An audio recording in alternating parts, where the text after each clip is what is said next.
YouTube channel अद्भुत शब्दवान पर उपस्थित समस्त श्रोताओं का, भक्तों का और सब्सक्राइबर बंधुओं का एक बार फिर से स्वागत और हार्दिक अभिनंदन है। श्रोताओं, आज का वीडियो बड़ा महत्वपूर्ण और बड़ा ज्ञानवर्धक है। आज मैं आपको एक बड़ी रहस्यमय कथा लेकर के उपस्थित हुआ हूं और इस कथा को जो हमें सुझाव देने वाले हमारे सब्सक्राइबर बंधु हैं, उनका नाम है श्री नरेंद्र सिंह चंदेल। नरेंद्र सिंह चंदेल जी एक बहुत विद्वान, कहना चाहूँगा परम विद्वान हैं और हम तो उनके सामने कुछ भी नहीं है। ये मानिए जैसे सूर्य को दीपक दिखाना है। हमारे इस चैनल पर बड़े बड़े विद्वान सब्सक्राइबर हैं, एक से बढ़कर एक विद्वान है। तो विद्वानों से सुसज्जित इस चैनल पर मुझ जैसे एक तुच्छ या अल्पज्ञानी व्यक्ति का जो वीडियो होता है वो ऐसे मानिए जैसे सूर्य को दीपक दिखाना। परंतु मैं फिर भी मेरे समस्त सब्सक्राइबर, श्रोता और भक्तों से बड़ा प्रसन्न हूँ, क्योंकि वो मुझे बहुत प्यार देते हैं, मेरे वीडियोस बड़े पसंद करते हैं। तो श्रोताओं, नरेंद्र सिंह चंदेल जी ने हमें सुझाव दिया था कि गोवर्धन की उत्पत्ति के बारे में आप बताएं। तो आइए श्रोताओं, आज मैं आपको गोवर्धन की उत्पत्ति कैसे हुई, कैसे गोवर्धन जी वृंदावन क्षेत्र में आए, ब्रज क्षेत्र में आए और उन्हें कौन लेकर के आया और क्या वरदान था, उन समस्त प्रश्नों का उत्तर जानते हैं। और इसके लिए आप हमारे वीडियो में अंत तक बने रहिए। ज्यादा समय खर्च ना करते हुए श्रोताओं अपना वीडियो प्रारंभ करते हैं। कैसे ब्रज क्षेत्र में आए थे गोवर्धन महाराज, गोवर्धन पर्वत, इन सभी प्रश्नों को जानने के लिए हमारे साथ अंत तक वीडियो में बने रहिए। और प्रमाण के लिए मैं हमेशा प्रामाणिक कथा लेकर के उपस्थित होता हूं। आज की कथा भी प्रामाणिक है और प्रमाण के लिए मैं तुलसीकृत रामायण का पृष्ठ साथ में लगा दूंगा। तो आइए श्रोताओं, अधिक समय खर्च ना करते हुए अपना वीडियो प्रारंभ करते हैं। कथा उस समय की है जब भगवान श्री राम लंका पर चढ़ाई करने के लिए अपनी वानर सेना को समुद्र से पार उतारना चाहते हैं कि हम समुद्र के पल्ली तरफ किस तरीके से उतरें। बहुत विचार विमर्श करने के बाद समुद्र पर तपस्या की भगवान श्री राम ने, और जब समुद्र नहीं माना तो बाण का संधान किया और समुद्र स्वयं भगवान श्री राम के सामने प्रकट हुए और भगवान श्री राम से कहने लगे कि नाथ नीलो नल कपे दोए भाई, लरकाई सो कहे सुनाई। समुद्र कहते हैं, प्रभु नल और नील नाम के दो बानर आपकी सेना में हैं और वो दोनों बानर समुद्र पर सेतु बनाने में सक्षम हैं और उनके हाथ से समुद्र पर पत्थर तैर जाएंगे। श्रोताओं, ये सुझाव सुनकर के भगवान श्री राम प्रसन्न होते हैं और समुद्र देव अंतर्ध्यान हो जाता है और भगवान श्री राम अपने मंत्रियों को बुला करके समुद्र की रचना सेतु बंधन के लिए आदेश देते हैं। और सेतु बांधने के लिए जो वानर भालू थे, उनकी सेना थी, वो इधर उधर से पर्वत और पहाड़ ला ला करके देने लगे। तो श्रोताओं सुनिए क्या हुआ। धाबऊ मर कट बेटा बेकट बरू था, आनऊ बेटा पो गिरन के यू था, सुन कप भालो चले कर हुआ, जय रघुबीर प्रताप समूहा। हे अनेक प्रकार से साहसी वानरों, वृक्ष और पर्वतों को उठाकर लाओ। ये सुनकर रीछ वानरों की सेना हुआ शब्द करके रघुनाथ जी का यश वर्णन करते हुए चले।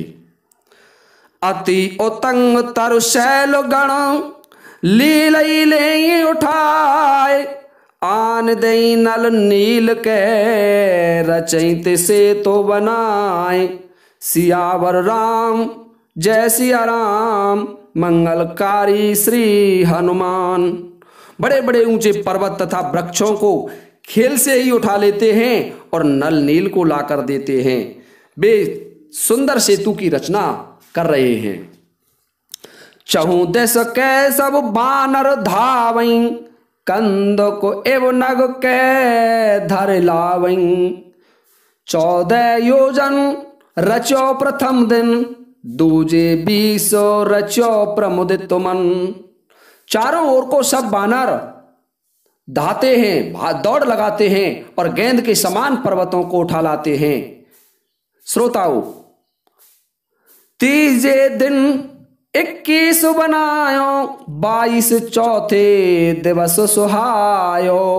पंचम दिन योजन 23 रचो नील नल प्राज्ञ हरीसा।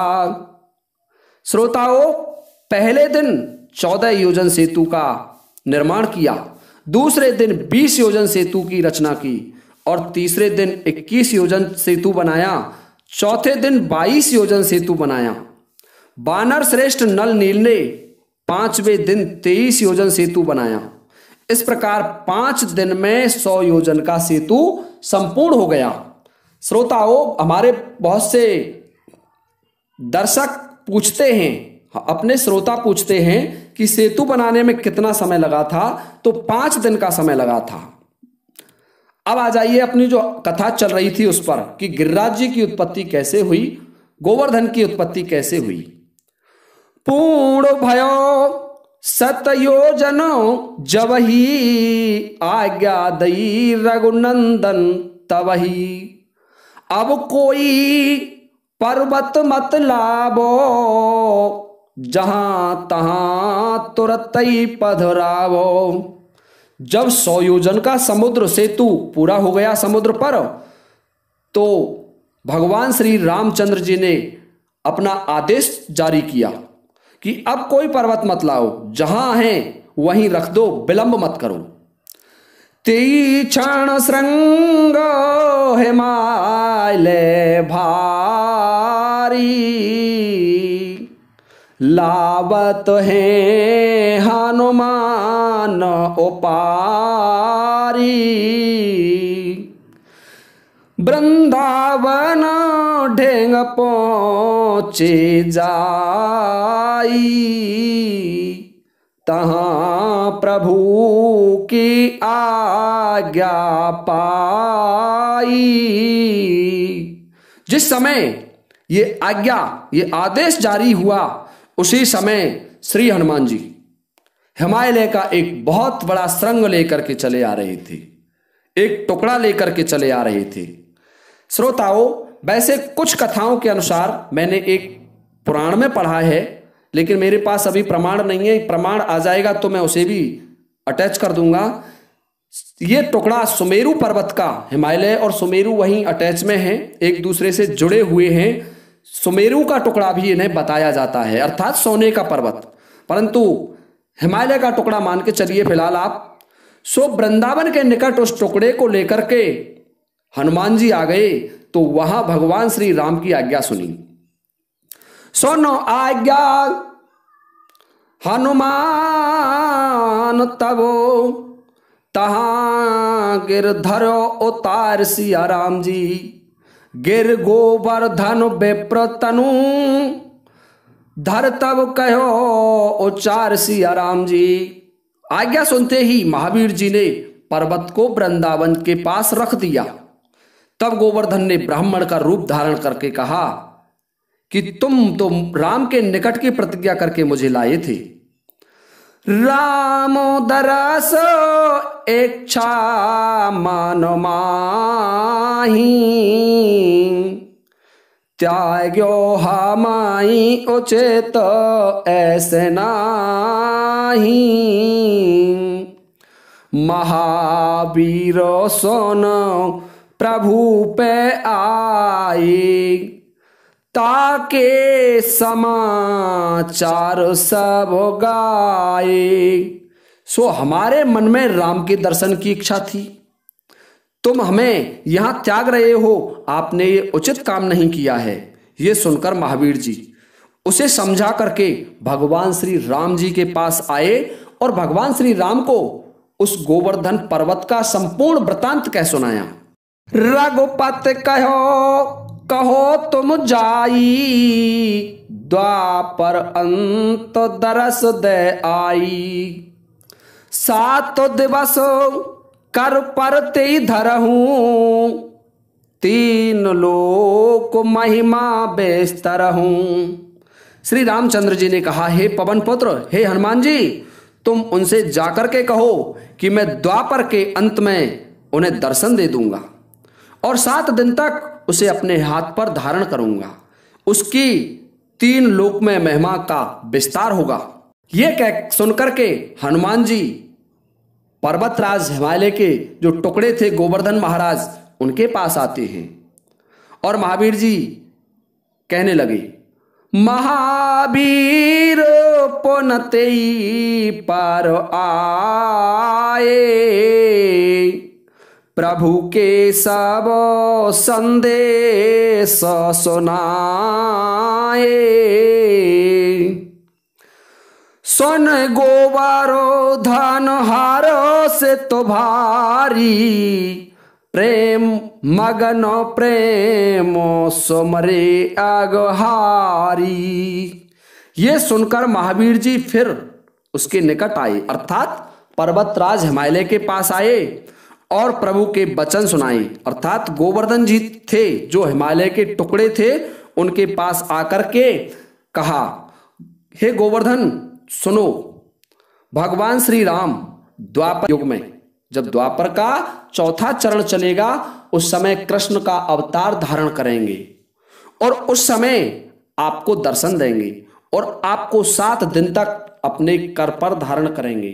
तो श्रोताओं, इस तरीके से हनुमान जी द्वारा गिरिराज पर्वत को यहां लाया गया ब्रज क्षेत्र में। और जब द्वापर के युग में 4थे चरण का आरंभ हुआ द्वापर युग में, तो भगवान श्री कृष्ण का अवतार हुआ।